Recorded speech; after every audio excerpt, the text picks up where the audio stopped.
নমস্কার বন্ধুরা, ভৌতিক রহস্য চ্যানেলে তোমাদের সবাইকে স্বাগত। আজকে আমি তোমাদের জন্য যে গল্পটি নিয়ে এসেছি, গল্পটির নাম মন্টির মা, লেখক নরেন্দ্র দেব। বন্ধুরা, তাহলে চলো দেরি না করে গল্পটা শুরু করা যাক।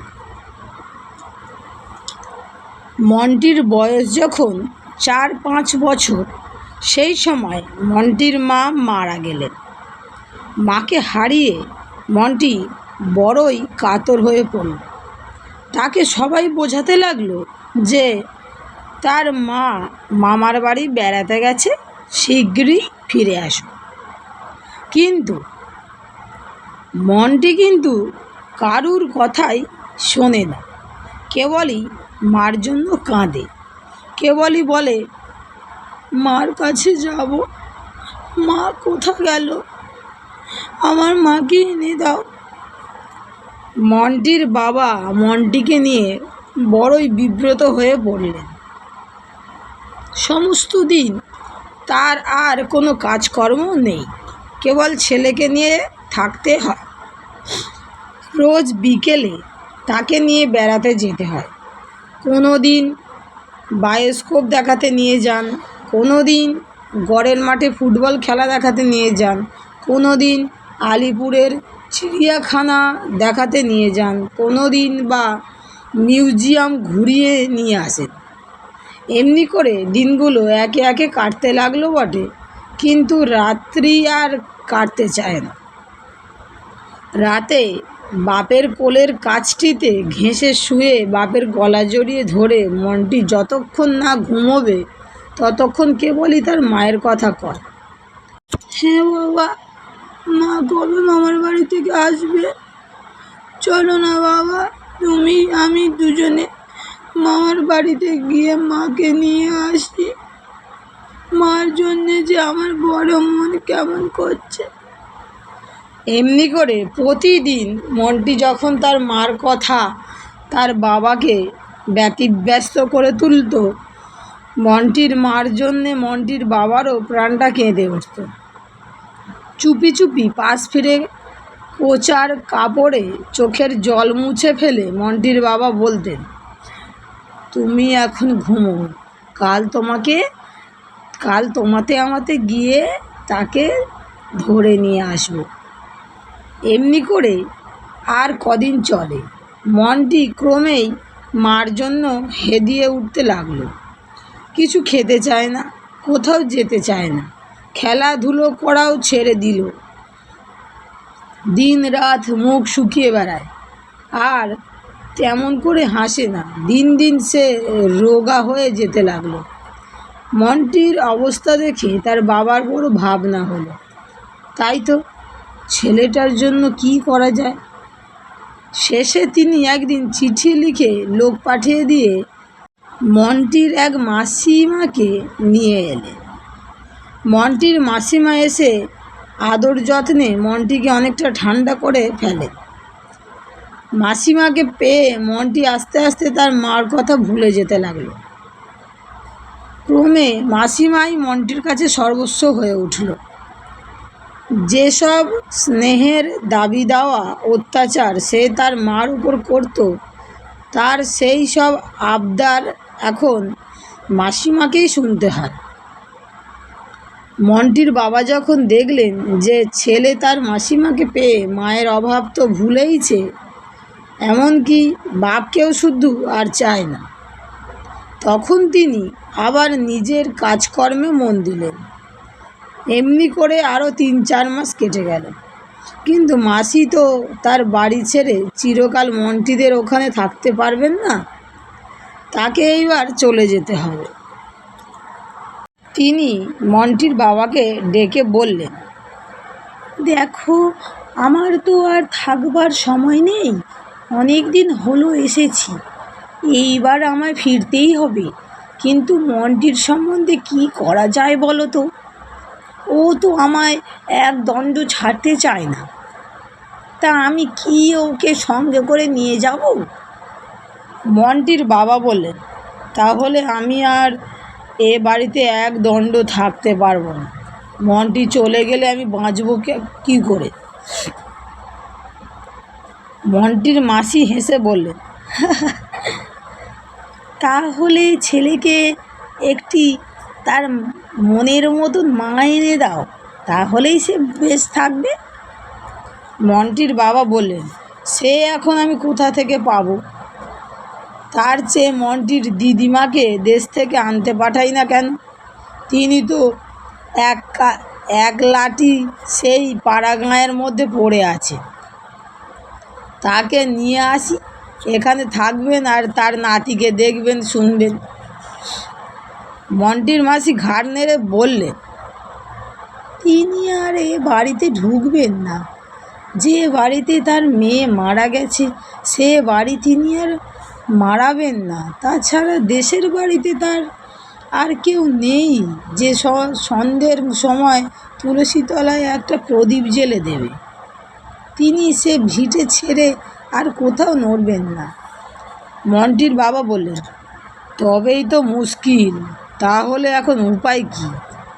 মন্টির মাসি বললেন, একমাত্র এর সহজ উপায় হচ্ছে যে তুমি আবার একটি বিয়ে করে নতুন বউ নিয়ে এসো, সে এসে মন্টির মা হবে। মন্টির বাবা বললেন, তুমি আর কিছুদিন থাকো, আমি ভেবে দেখি। মন্টির বাবা যেদিন আবার একটি বিয়ে করে নিয়ে এলেন, মন্টির মাসি তার কাছে মন্টিকে নিয়ে গিয়ে বললেন,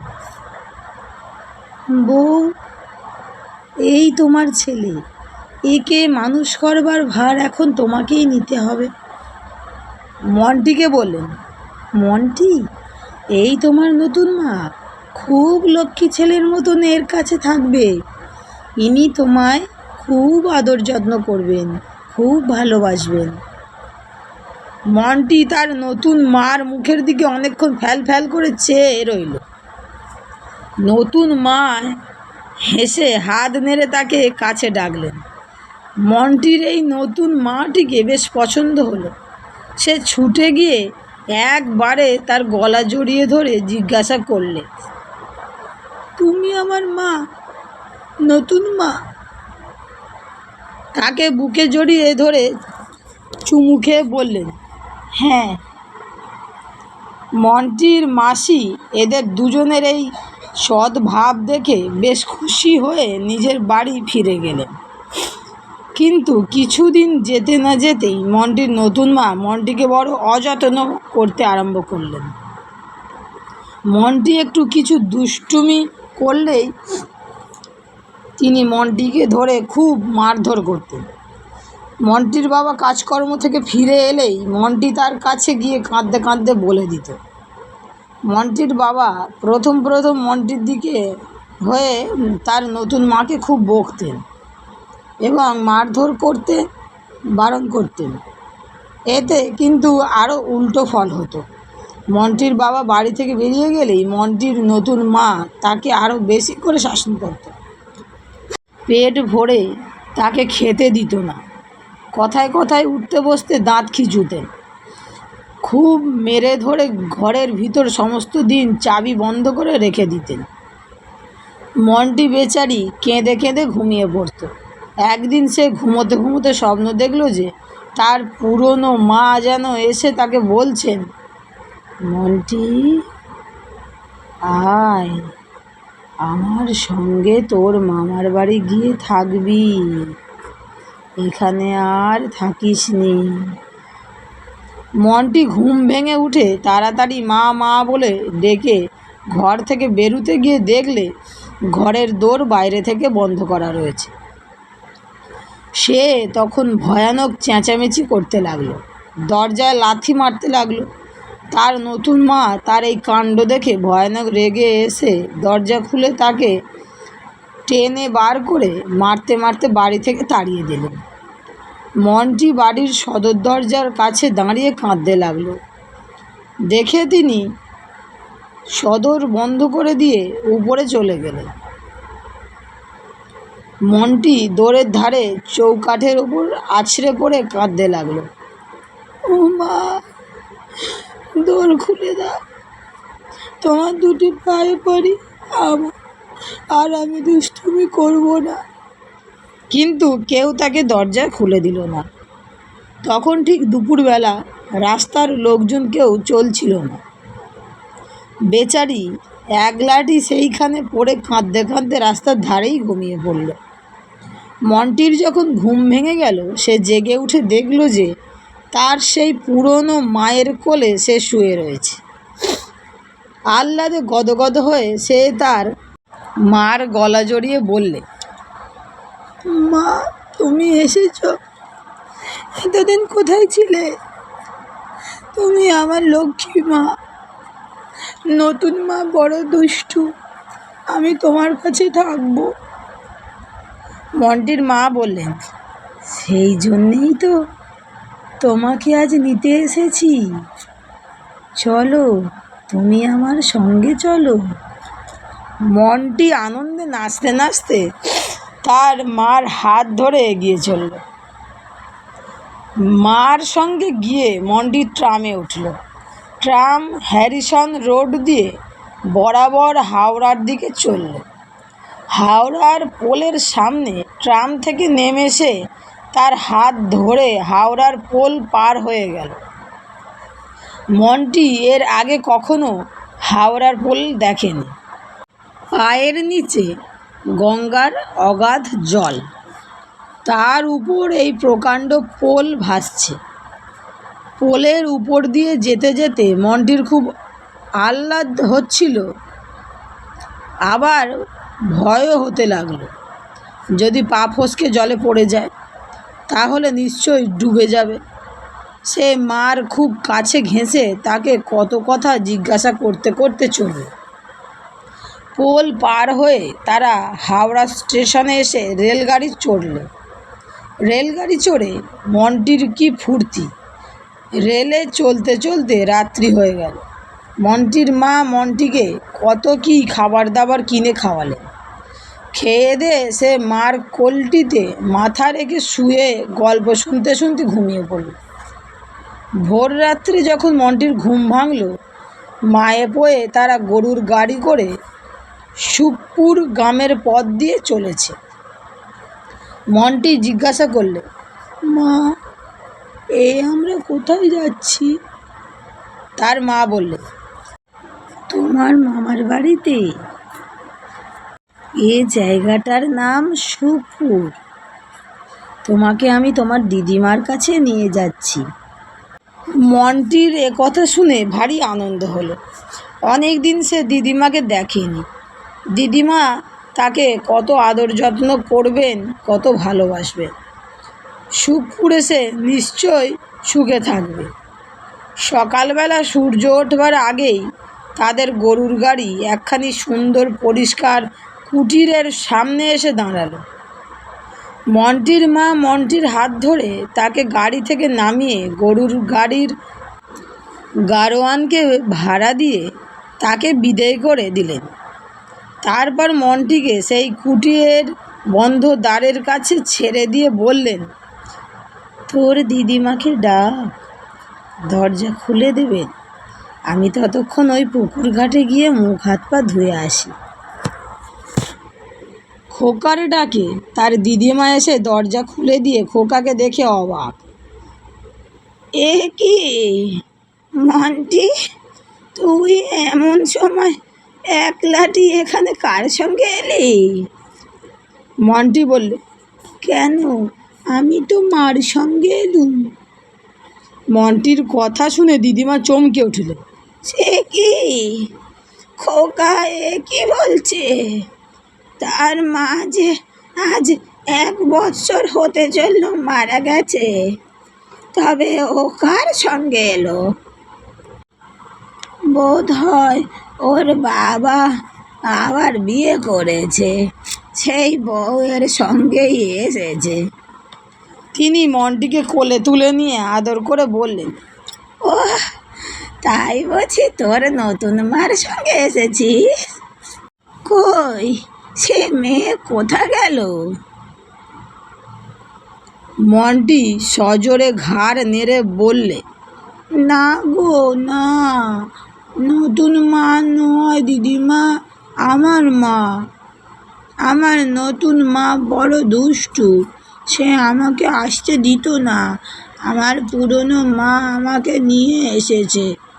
মা আমাকে দরজা ঠেলে তোমাকে ডাকতে বলে ওই সামনের পুকুরে হাত মুখ ধুতে গেছেন। মন্টির দিদিমা কথাটা শুনে আশ্চর্য হয়ে বললেন, কই, কোন পুকুরে গেল? চলো তো দেখি। মন্টি মহা উৎসাহে তার দিদিমাকে নিয়ে সেই পুকুর ঘাটে গিয়ে হাজির হলো, কিন্তু সেখানে কাউকেই দেখতে পাওয়া গেল না। তখন তার দিদিমা মনে করলেন, ছেলে মানুষ, মাকে হয়তো ঠিক চিনতে পারেনি। গ্রামের অন্য কোনো বউঝিয়ের সঙ্গে এসেছে হয়তো, তাই বলছে তার সঙ্গে এসেছি। তিনি বললেন, আচ্ছা চলো ঘরে চলো, সে এক্ষুনি আসবে বোধ হয়। দিদিমার শোবার ঘরে ঢুকে মন্টি দেখলে দেওয়ালের তার মার একখানি বাঁধানো ফটোগ্রাফ ঝুলছে। মন্টি বললে, ওই যে আমার মার ছবি রয়েছে, ওই মাই তো আমায় নিয়ে এলো। মন্টির দিদিমা তার কথা শুনে অবাক। শেষে সমস্ত শুনে তিনি বললেন, আহা, মেয়েটা মরে ছেলের মায়া ভুলতে পারেনি। ছেলেটার সেখানে বড়ই কষ্ট হচ্ছে দেখে নিজে সঙ্গে করে এনে আমার কাছে দিয়ে গেল। এই ঘটনা নিয়ে গ্রামে একটা খুব হইচই পড়ে গেল। কেউ কেউ বললে, ওটা আগাগোড়াই মিছে কথা। মন্টির মা আজ প্রায় 15 মাস হলো মারা গেছেন, তিনি ওকে নিয়ে আসবেন কি করে? কিন্তু মন্টির দিদিমা ব্যাপারটা ঠিক অবিশ্বাস করতে না পেরে মন্টির বাবাকে খবর দেওয়া উচিত ভেবে তাকে একখানা চিঠি পাঠিয়ে দিলেন। তার জবাব এলো যে সত্যি সেদিন মন্টিকে মেরে বাড়ি থেকে তাড়িয়ে দেওয়া হয়েছিল। সে বাড়ির দোরগড়াতেই দাঁড়িয়ে কাঁদছিল, কিন্তু ঘণ্টাখানেক পর তাকে আর দেখতে পাওয়া যায়নি। তারপর আজ 3 দিন হলো তাকে কোথাও খুঁজে পাওয়া যাচ্ছিল না। আপনার চিঠি পেয়ে খোকার সম্বন্ধে নিশ্চিত হলো, কিন্তু মন্টির মার সম্বন্ধে যা লিখেছেন সেটা কি ঠিক? দিদিমা লিখলেন, তার একটি বর্ণ মিথ্যে নয়। সত্যি মন্টির মা প্রেতাত্মা তোমাদের কাছে ছেলের কষ্ট দেখতে না পেরে নিজে আবার পূর্বরূপ ধারণ করে তাকে ওখান থেকে এখানে এনে দিয়ে গেছে। মন্টির বাবা এ চিঠি পেয়ে মন্টির নতুন মাকে বললেন, এসব বাজে কথা, মানুষ মরে গেলে আর ফিরে আসে না, এসব ওই বুড়ির চালাকি। বন্ধুরা, গল্পটি এখানেই শেষ। গল্পটি তোমাদের কেমন লেগেছে আমাকে অবশ্যই কমেন্টে জানাতে ভুলো না। ভালো লেগে থাকলে বন্ধুদের সঙ্গে শেয়ার করে আমার চ্যানেলটি সাবস্ক্রাইব করে লাইক করে আমার পাশে থেকো নতুন গল্প পাওয়ার জন্য। আজকের মতো বিদায়।